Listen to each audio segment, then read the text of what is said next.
gimana sih cara buat nutup celah di gigi depan yang mungkin mengganggu estetik, kurang percaya diri. Kalau misalnya celahnya itu besar, itu juga bisa mengganggu pelafalan dalam mengucapkan kata-kata, mengganggu fungsi bicara, dan lain sebagainya. Jadi, kalau saya teman-teman pengen tahu cara buat ngubah gigi yang awalnya kayak gini jadi kayak gini, dengan cara yang tepat dan pastinya pilihan perawatannya banyak, teman-teman langsung aja simak video ini sampai akhir.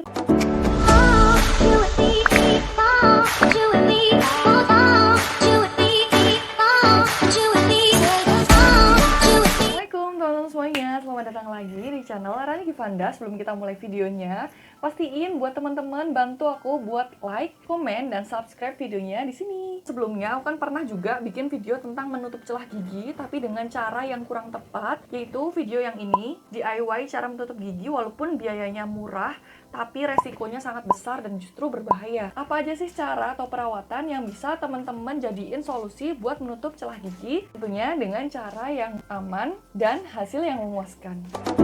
Nah, jadi teman-teman perlu tahu nih, yang namanya celah itu dalam bahasa medis dinamakan dengan diastema, yang mana suatu ruang yang ada di antara gigi geligi.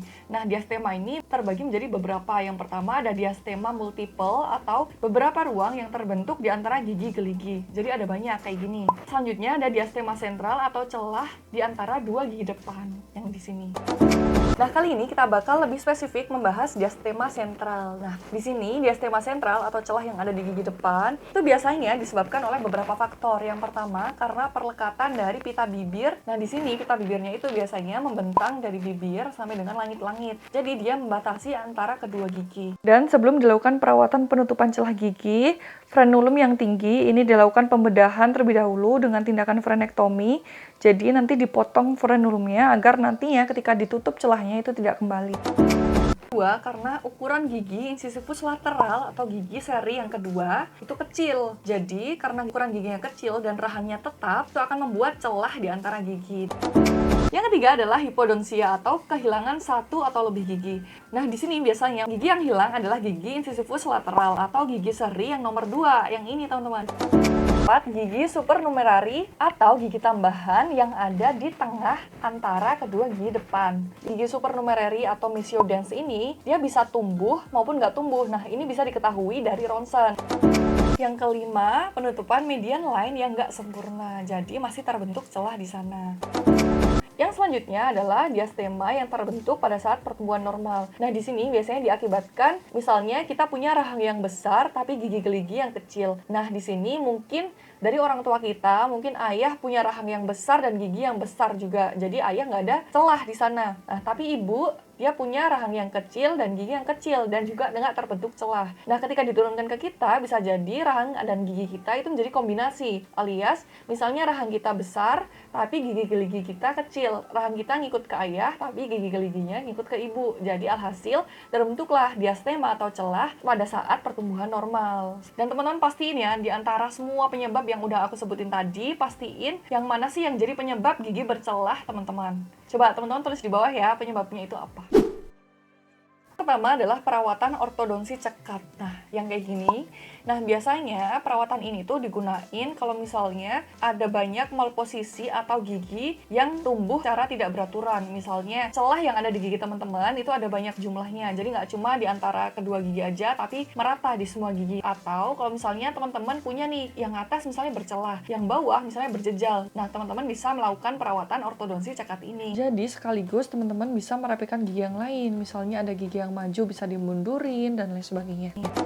Yang kedua adalah perawatan removable ortodonsi atau behel lepasan yang bisa dilepas pasang oleh pasien. Perawatannya kayak gini. Nah, kalau yang tadi yang cekat itu digunain buat kasus yang dari sedang ke berat. Nah, biasanya kalau behel lepasan ini digunain buat teman-teman yang punya celah atau punya malposisi dari gigi geligi itu yang cenderung ringan. Yang ketiga adalah veneer direct dengan menggunakan resin komposit.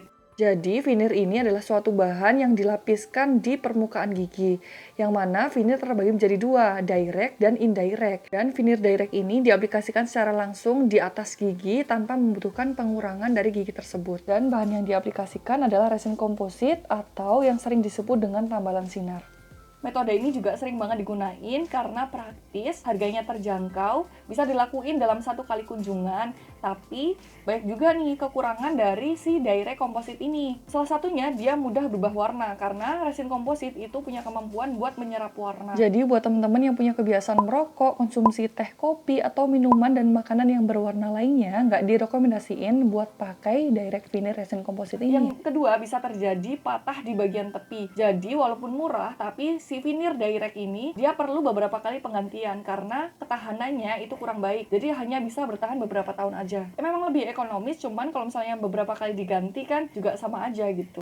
Yang keempat adalah indirect veneer menggunakan bahan porselen. Nah, yang pertama secara estetik dia bagus banget, apalagi kalau misalnya dibandingkan sama direct veneer pakai resin komposit tadi. Teman-teman bisa lihat di sini perbedaannya. Selanjutnya dia juga awet atau prediktabilitasnya jangka panjang, tapi dia juga punya kekurangan teman-teman. Yang pertama, biayanya jauh lebih mahal daripada si direct veneer dengan resin komposit tadi. Yang kedua, butuh beberapa kali kunjungan karena si porselennya ini harus dibuat di dental lab terlebih dahulu. Yang ketiga, nggak bisa digunain buat teman-teman yang punya bruxism atau yang punya kebiasaan ngerot di malam hari atau kayak menggertak-gertakkan gigi di malam hari, itu nggak bisa pakai produk ini. Selain itu, untuk bahan veneer ini juga harus memerlukan pengurangan gigi atau nantinya permukaan gigi akan dipreparasi terlebih dahulu atau akan dikurangi dan digunakan sebagai dudukan si bahan porselen ini, teman-teman. Jadi akan menyerupai gigi asli. Bahan porselen ini juga punya kelebihan yaitu warna yang stabil. Dan veneer porselen ini juga bisa digunakan untuk memperbaiki pewarnaan pada gigi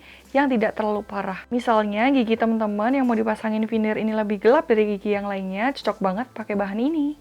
Yang kelima adalah penggunaan mahkota jaket atau jaket crown. Nah, di sini biasanya untuk kasus-kasus yang diastemanya atau celah giginya ini sekaligus gigi di sekitar celah itu mengalami kerusakan yang parah, misalnya kayak karies yang luas, terus patah, dan lain sebagainya, yang nggak memungkinkan untuk ditambal maupun di veneer.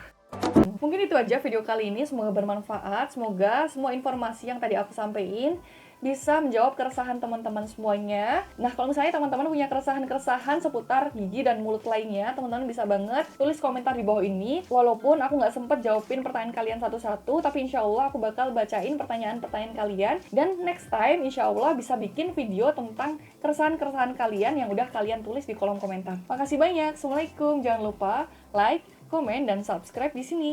Marhaban ya Ramadan.